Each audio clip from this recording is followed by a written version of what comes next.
Good morning, everyone. It's April the 22nd, 2024. As you can see by my title, I want to have another conversation about something here and the world we're living in, the new world we seem to be living in after the pandemic, and this world of drugs and drinking. And from my last video as well, update a little bit there that was kind of shocking too, when you find somebody passed out and you've got people that are claiming they're related to them, and it's not a good situation at all. And this is what we're finding in our social housing, that other people are saying that they know where this person's from or they're related to this person. This is some of the things that some of the addicts are even saying to people. And I've heard this as well from other people in social housing, and other people have been dumped in front of doorways as well. So I just wanted to bring this up, and I just wanted to bring, again, sometimes it's better to call, it's better to be safe than sorry. But again, then we have, I think it was last week, they just revamped our whole 911 system because of all the nuisance calls, I guess you could call them, over, because why are you calling them over something stupid when and a simple thing that you can solve yourself, and it's not an emergency. And then you don't want to bother them, and you don't want to be one of those nuisance calls. So, like when you get on the phone, sometimes you hear that, well, if this is an emergency, please hang up and call 911. Well, you don't want to be a nuisance call, that's for sure. But, like even with what I was seeing, there was a number of things that were starting to raise red flags with me, because this young person who claimed it was the uncle, they look like two different races at the same time. But I did leave it at that, and then I came back, and as I said, him going out the driveway and then having that ball cap, and then knowing in that particular apartment that they had mentioned that there was one of the gentlemen that also had a walker, so I don't know if that walker and the dumpster belonged there.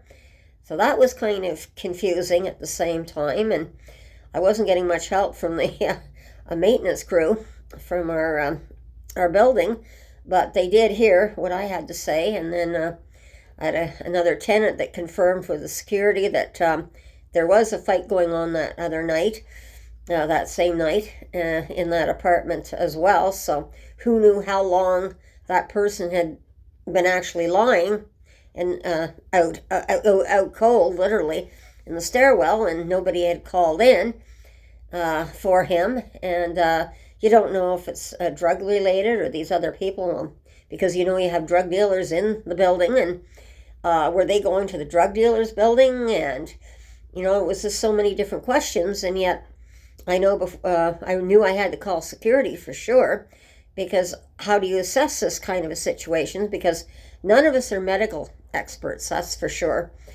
And so it's, I made sure that the guy was breathing. And then, of course, after, when he came knocking at my door, the security, they said they had to call the paramedics, because I guess he was in some kind of medical distress. He was still breathing. But they made the decision that it might be better, because I'm sure they couldn't arouse him, because he was just too passed out. And that didn't even seem quite normal to me. So I don't know. I hope he's okay. But I just wanted to explain that the drug world is something that we never had to grow up with, for sure. We had the drinking, yes. And then there's all these different things with the drugs. And I keep trying to tell people to slow down in our area, where we're in here in Lower Town, because of with the drugs, they're hanging on to one another. You get two people that are kind of trying to hold each other up, and they fall off the sidewalk. And if you're driving and you're driving too fast, you're not going to be able to stop for them. So you're going to hit them. So luckily, we've had so many near misses, and that's the same thing. I've seen so many near misses with, like, I walk with a cane too if I don't have my service dog with me. And I've seen other people with canes and walkers and wheelchairs. The drivers just don't pay any attention to what's going on or what they're doing, and they cut people off. And I was cut off there a couple of years ago very badly cut off, and I ended up ending up face first in the pavement and 2 stitches above my eye, and I was just all black and blue and right down my neck and right up my whole side here, just because he cut us off and we were on the walk sign, all of us. And Heidi was walking with me, and I just got tangled up in her leash because she didn't know why everybody stopped in front of her, because we were in the behind everybody and couldn't see what was going on. And when I went down, I saw the car go by with the tires. But right now, it's now that spring's coming on. What I'm seeing now is the speeding is going up again, because on King Edward here, I've showed you pictures of just how crowded it is during rush hours. But at night, now, I'm hearing the cars where like people like to go out, and they're speeding up, and they're speeding over to the Quebec side, and you can hear them revving their engines and going. And then other times you're waking up because they're backfiring and of course clogged up, and you're kind of fogged up in your head, and you're waking up. What was that, a backfire, or was that a gunshots, in the middle of the night? So we're getting wakened up like that. And even with this, this is the worst road in the city for the radars, and we're getting them going through red lights. We're getting them speeding. There's a lot of tickets, and then those tickets are coming in from our road.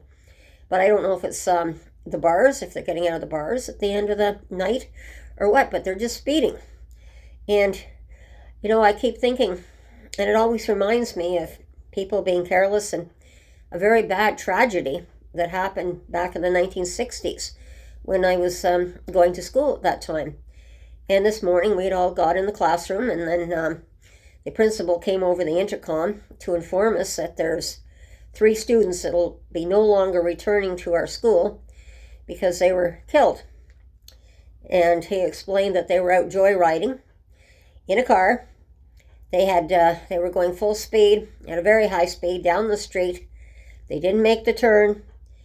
They jumped the curb, dug up the front lawn of this house at the corner, at the turn, went into the steps, took out some of the front steps, and then went into the living room. That part of the car went into the living room, just took out the whole front of the house. And luckily, the people that were living in the house were still having their breakfast in the back of the house, the kitchen, because they described how the whole house is shook. They didn't know if it was an earthquake or what.